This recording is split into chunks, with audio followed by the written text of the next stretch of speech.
دوسری بات، کافر کفر کی وجہ سے جہنم میں جائے گا، اور مومن اگر فاسق ہے اور اپنے گناہ کی وجہ سے جہنم میں چلا جائے تو دونوں کے جانے میں فرق ہے۔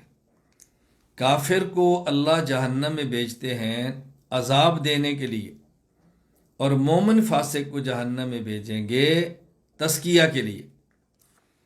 کافر جائے گا رسوا اور ذلت کے لیے، اور مومن جائے گا پاکیزگی اور صفائی کے لیے۔ مومنین کے ساتھ اللہ کا قرآن کریم میں وعدہ ہے، یوم لا یخزی اللہ النبی والذین آمنوا معہ، سورۃ التحریم، کہ اللہ تعالیٰ قیامت کے دن نبی کو اور نبی پر ایمان لانے والے کو رسوا نہیں کریں گے۔ مومن کو اللہ رسوا نہیں کرتے، یاد رکھنا۔ اس لیے کافر جو جہنم میں جائے گا وہ اس وجہ سے کہ عذاب مہین، ان کے لیے عذاب ہوگا رسوا کرنے والا، اور مومن کو اس کے فسق اور گناہ کی وجہ سے اللہ اگر جہنم میں بھیجے گا تو اس کو پاک کرنے کے لیے۔ کیوں؟ یہ گناہ کر کے ناپاک ہوا ہے، اور جنت پاک لوگوں کی جگہ ہے۔ اللہ جہنم میں بھیج کر اس کو پاک کر کے صاف کر کے پھر جنت کے اندر بھیج دیں گے۔ تو کافر کا جہنم میں جانا یہ عذاب ہے، اور مومن کا جہنم میں جانا یہ تزکیہ اور پاکیزگی ہے اور صفائی ہے۔ جس طرح دنیا میں کسی سے جنگ ہو، لڑائی ہو، اور جس سے لڑا جا رہا ہے اپنا مخالف ہو، آدمی اس کو مارتا ہے، اور بس اوقات استاد اپنے شاگرد کو بھی مارتا ہے، باپ اپنی اولاد کو بھی مارتا ہے۔ فرق کیا ہے؟ جب اپنے دشمن کو مارتا ہے تو اس کو دل میں غیظ اور غضب اور اس کی نفرت لے کر، اور جب شاگرد کو یا اپنی اولاد کو مارتا ہے تو محبت کے اندر مارتا ہے، اور اس کا مقصد اس کو اس گناہ سے، نافرمانی سے روکنا ہوتا ہے، اور اس کو لوگوں کے سامنے رسوا کرنا نہیں ہوتا۔ یہ بات اچھی طرح ذہن نشین فرما لیں۔ وَيَخْلُدْ فِيهِ مُهَانًا، اس آیت کے تحت حکیم الامت مجدد الملت مولانا محمد اشرف علی تھانوی رحمہ اللہ نے اپنی تفسیر بیان القرآن کے اندر یہ بات لکھی ہے جو میں عرض کر رہا ہوں۔ مفتی محمد شفیع صاحب رحمہ اللہ نے معرف القرآن میں تحریر فرمائی جو بات میں عرض کر رہا ہوں، کہ کافر کا جہنم میں جانا یہ عذاب کی وجہ سے ہے، اور مومن فاسق کا جہنم میں جانا یہ تزکیہ کی وجہ سے ہے۔ اس لیے کہ عذاب کہتے ہیں ایلام الحی علی سبیل الہوان، یا ایصال العلم الی الحی ہوانا و ذلہ، زندہ آدمی کو ذلیل اور رسوا کرنے کے لیے تکلیف دینا، یہ ہے عذاب۔ تو کافر کو جہنم میں بھیجا جائے گا عذاب کے لیے، اور مومن کو تزکیہ کے لیے۔ جہاں کہیں مومنین کے لیے جہنم میں جانے کے لیے عذاب کا لفظ آیا ہے وہ اس وجہ سے کہ دیکھنے میں دونوں عذاب ہیں، صورتاً دونوں ایک جیسے ہیں۔ جس طرح اس کو مار پڑ رہی ہے اس کو بھی پڑ رہی ہے، جس طرح وہ جہنم میں جل رہا ہے یہ بھی جہنم میں جل رہا ہے۔ تو چونکہ صورتاً عذاب ہے اس لیے وہاں کبھی لفظ عذاب کا ذکر آتا ہے، وگرنہ کافر کو جہنم میں بھیجا جائے گا عذاب کے لیے، اور مومن فاسق جہنم میں جائے گا تزکیہ کے لیے۔ اور دوسری بات یا فرق سمجھ لیں، کافر جہنم میں جائے گا تو ہمیشہ رہے گا، کبھی نکلے گا نہیں، اور مومن فاسق اگر جہنم میں گیا ایک وقت آئے گا اللہ اپنے کرم سے اس کو جہنم سے نکال دیں گے، اور بالآخر وہ جنت کے اندر چلا جائے گا۔ ایک بات مزید سمجھیں، کافر کا ایک ہے جہنم میں جانا، اور ایک ہے جہنم میں جا کر کافر کے عذاب میں زیادتی کا ہونا، عذاب کا بڑھ جانا۔ کافر کا جہنم میں جانا یہ تو کفر کی وجہ سے ہوگا، لیکن اس کے عذاب میں اضافہ ہونا یہ اس کی بدعملی کی وجہ سے ہوگا۔ یہاں دیکھیں اللہ تعالیٰ نے دونوں کا ذکر فرمایا، والذین لا يدعون مع اللہ الہا آخر ولا يقتلون النفس التي حرم اللہ الا بالحق ولا يزنون ومن يفعل ذلك يلقى ساما یضاعف له العذاب یوم القیامہ ویخلد فیہ مہانا، اس شخص کو جہنم میں لے جا کر دگنا عذاب دیا جائے گا۔ دگنا عذاب، ایک ہے عذاب اور ایک ہے اس عذاب میں اضافہ، دگنا عذاب۔ یہ دگنا عذاب مومن کو نہیں، دگنا عذاب یہ کافر کو ہے۔ قرآن کریم سورۃ المدثر میں اللہ تعالیٰ نے کفار کے تذکرے میں جہنم کی جب بات فرمائی تو اس میں یہ بات ہے کہ اہل جنت کفار سے پوچھیں گے ما سلککم فی سقر، آج تم سقر جہنم کے اندر کیوں ہو؟ وہ کہیں گے لم نک من المصلین ولم نک نطعم المسکین وکنہ نحوظ مع الخائضین وکنہ نکذب بیوم الدین۔ ہم نماز نہیں پڑھتے تھے، مساکین کو کھانا نہیں کھلاتے تھے، مذاق اڑاتے تھے، اور ہم قیامت کے دن کا انکار کرتے تھے۔ کافر کو جہنم میں عذاب ہو رہا ہے اور اس کی وہ 4 وجہ بتا رہے ہیں۔ ہم کافر تھے اور فلاں ایک عمل نہیں کرتے تھے، نماز نہیں پڑھتے تھے، مساکین کو کھانا نہیں کھلاتے تھے۔ اس پر سوال ہوتا ہے بھی نماز کا مکلف تو مسلمان ہے، نماز کا حکم تو مومن کو ہے، مساکین کو کھانا کھلانے کا حکم تو مومن کو ہے، اس پر کفار کو عذاب کیوں دیا جا رہا ہے؟ جواب حکیم الامت مجدد الملت مولانا اشرف علی تھانوی رحمہ اللہ نے بہت پیارا معرف القرآن میں دیا ہے۔ حضرت فرماتے ہیں ایک ہے عذاب، ایک ہے ازدیاد عذاب۔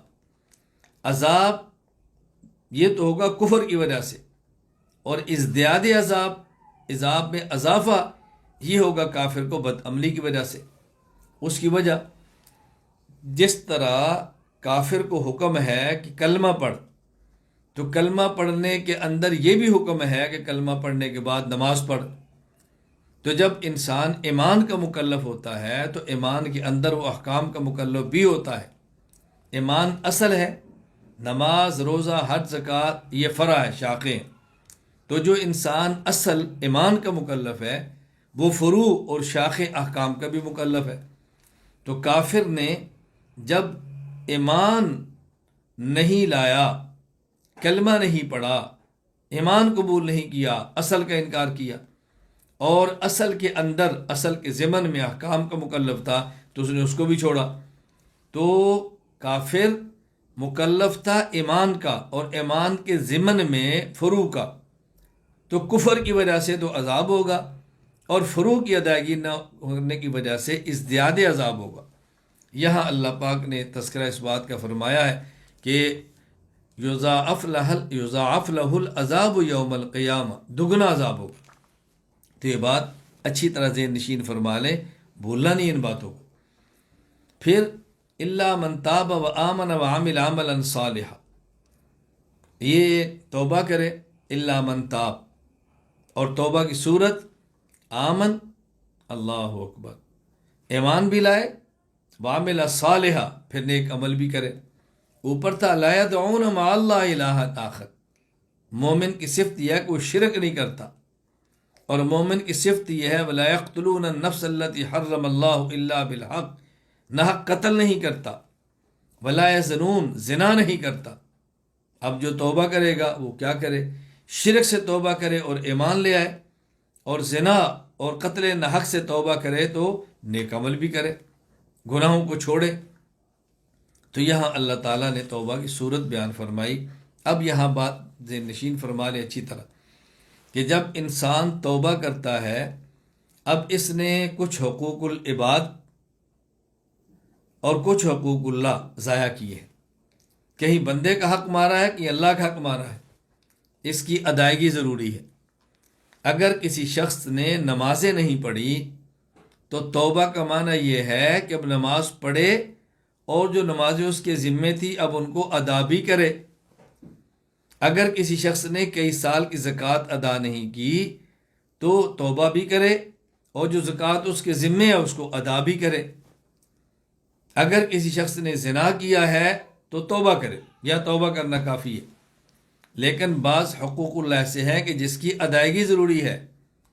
حج وہ تو فوراً فرض نہیں ہے، زندگی میں کبھی بھی کر لے۔ زکوٰۃ فوراً فرض نہیں ہے، کچھ عرصے بعد بھی ادا کر سکتا ہے۔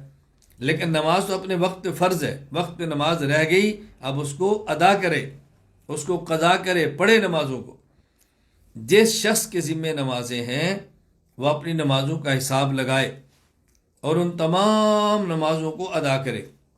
اندازہ کر لے کہ میرے ذمے 1 سال کی نمازیں ہیں، 10 سال کی نمازیں ہیں، اور جب ادا کرے تو اس کی ترتیب یہ ہوگی یہ یاد نہیں کہ کتنی نمازیں اس کے ذمے ہیں، تو نیت کرے کہ میرے ذمے جتنی نمازیں ہیں ان میں سے میں پہلی فجر کی نماز پڑھتا ہوں، اب جو میرے ذمہ باقی ان میں سے پہلی ظہر کی پڑھتا ہوں، اب عصر کی پڑھتا ہوں، مغرب کی پڑھتا ہوں، عشاء کی پڑھتا ہوں، اور پھر عشاء کے بعد وطر یہ بھی پڑھنے ہیں۔ روزانہ اس نے فجر، ظہر، عصر، مغرب، عشاء کے فرض اور عشاء کی وطر یہ سب پڑھنے ہیں، نمازیں قضا کرنی ہیں۔ الحمدللہ بعض ایسے اشخاص مجھ سے وابستہ ہیں کہ جنہوں نے اپنی 10 سال کی نمازیں لٹائی ہیں، الحمدللہ۔ بعض خواتین مجھ سے ایسی منسلک ہیں کہ جنہیں اپنی نمازیں پڑھی ہیں، نمازیں ادا کی ہیں، اللہ اکبر، 10 سال کی نمازیں۔ کہا جی ہمیں اللہ نے سمجھ دی ہے، اللہ نے توبہ کی توفیق دی ہے، اب ہم کیا کریں؟ میں نے کہا بیٹی پڑھو، نمازیں لٹاؤ اپنی۔ دنیا کی زندگی تو تھوڑی ہے، آخرت کی زندگی نہ ختم ہونے والی ہے۔ دنیا کی مشقت کیا مشقت ہے؟ کچھ بھی نہیں۔ اور سب سے آسان صورت یہ ہے، ہر ایک نماز کے ساتھ ایک نماز پڑھے، ہر ایک نماز کے ساتھ ایک نماز پڑھے۔ فجر کے ساتھ فجر قضا کر لیں، ظہر کے ساتھ ظہر، عصر کے ساتھ عصر، مغرب کے ساتھ مغرب، عشاء کے ساتھ عشاء، یوں پڑھے۔ اگر کوئی نماز گھر پہ حضر میں قضا کی ہے تو وہ 4 پوری پڑھنی پڑے گی۔ اگر کوئی نماز سفر میں سے رہ گئی تو وہ نماز آدھی ہے، وہ قصر اسی طرح ادا کرنی پڑے گی، بہرحال نماز ادا کرنی ہے۔ اور اگر کسی کا حق کھایا ہے اس کو واپس کرنا ہے، کسی کی چوری کی ہے مال واپس کرنا ہے، کسی کا مال غصب کی ہے مال واپس کرنا ہے۔ حتیٰ کہ اگر کسی شخص کی غیبت کی ہے اور جس کو غیبت کی ہے اس کو پتہ چل گیا ہے، اب اس سے معافی مانگنا ضروری ہے۔ اگر کسی شخص کی غیبت کی اور اس کو پتہ نہیں چلا تو پھر اللہ سے معافی مانگ لے، کافی ہے۔ لیکن جس کی غیبت کی اس کو پتہ چل گیا ہے، اب اس سے بھی معافی مانگیں کہ میں نے آپ کی غیبت کی تھی، مجھے معاف کر دیں۔ مجھے ایک مرتبہ ایک عالم ہے، جید عالم ہے، اور حدیث کی کتابیں پڑھاتے ہیں، ایک مسجد کے امام اور خطیب ہیں، اور ایک بہت بڑے شیخ کے باقاعدہ خلیفہ مجاز ہیں۔ مجھے انہوں نے فون کیا اور فون کر کے کہا کہ مولانا پہلے تو میں آپ سے معافی مانگتا ہوں کہ ہم نے کچھ آپ کی غیبتیں کی ہیں۔ میں نے کہا جی مجھے تو پتہ ہی نہیں۔ فرمایا تجھے نہیں پتہ، میں بتا رہا ہوں، میں معافی مانگتا ہوں۔ اور غیبت یہ تھی کہ ہمیں آپ کے بارے میں فلاں چیز پتہ چلی اور یہی بات ہم نے زبان سے دہرا دی، آپ اس کی حقیقت بتا دیں۔ میں نے اس کی حقیقت بتائی تو بہت خوش ہوئے اور کہا میری غلط فہمی دور ہو گئی ہے، میں آپ سے معافی مانگتا ہوں۔ اب دیکھیں جس بندے کو آخرت کی فکر ہو، اللہ کی قسم اس کے لیے کتنا بھی دنیا میں بڑا کیوں نہ ہو، کسی سے معافی مانگنا کوئی مشکل نہیں، کوئی مشکل۔ آخرت کا ڈر ہو، قبر کا ڈر ہو، موت کے بعد کی زندگی کا ڈر ہو، پھر انسان پیسے نہیں کھاتا، کسی کے کھائے تو لٹا دیتا ہے، کسی کی عزت پہ حملہ نہیں کرتا، کسی پہ بہتان نہیں لگاتا، کسی کی غیبت نہیں کرتا۔ اور یہ میری بات توجہ کے ساتھ سماعت فرما لے، اگر کسی کا حق ہمارے اوپر ہے، ہم مر گئے، یہ بہت نقصان ہے، اور ہمارا حق کسی کے اوپر ہم نہ لے سکے تو کوئی نقصان نہیں، دنیا میں نہیں تو آخرت کے اندر مل جائے گا۔